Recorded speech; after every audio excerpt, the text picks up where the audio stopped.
Oh, sorry. Right, is ready? Yep. Yep. Okay, I'm here with Fiona and Ashley, and we're going to discuss the minimum pricing for alcohol.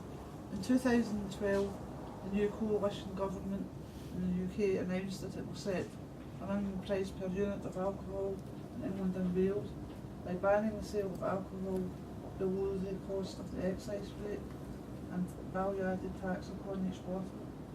This proposal has attracted both support and criticisms. Some object to the whole idea, while health campaigners have pointed out that it will set the minimum price at such a low level that it will make almost no difference in the cost of alcohol. Do you feel setting a minimum price will be effective? Can I ask Fiona first? Yes, a variety of international studies have found that increasing the cost of alcohol reduces its consumption, along with the health and social harm associated with it. 2010 UK study found that setting a minimum unit price of 50 pence would save up to 3,000 lives per year and result in 4,100 fewer cases of chronic illness. Government's duty to promote the health and well-being of its citizens requires it to consider introducing such an effective policy, especially as taxpayers are currently bearing the cost of alcohol-related illness and antisocial behaviour. Then why should the government feel it is their place to dictate to people how they should live their lives? The danger and risks of alcohol are well known enough for people to make up their own minds about what they choose to drink. The UK and Canada already have very high alcohol excise rates and value-added tax compared to most other countries, so any social costs associated with alcohol are already more than covered by existing policy.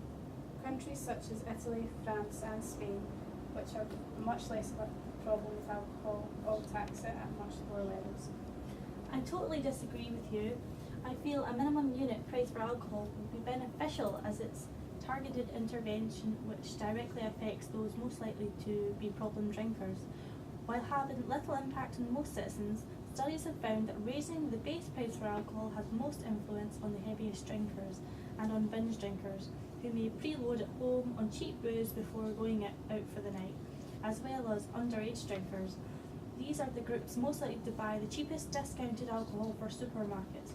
If that becomes more expensive, they consume less of it, with an associated reduction in the health problems and social harms. On the other hand, most moderate drinkers already spend much more per unit on their alcohol than problem drinkers, and so they are not affected by this policy.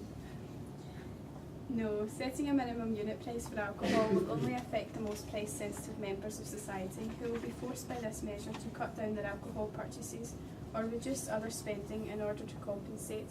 As much as it is a highly regressive measure and a very blunt instrument which to tackle problem drinking, many poorer people enjoy their alcohol responsibly and will be unfairly punished by this proposal. On the other hand, many problem drinkers are well off and they will be unaffected by the benefits claimed for this policy. The only effect this policy will have is making the poor even poorer. Right, thank you.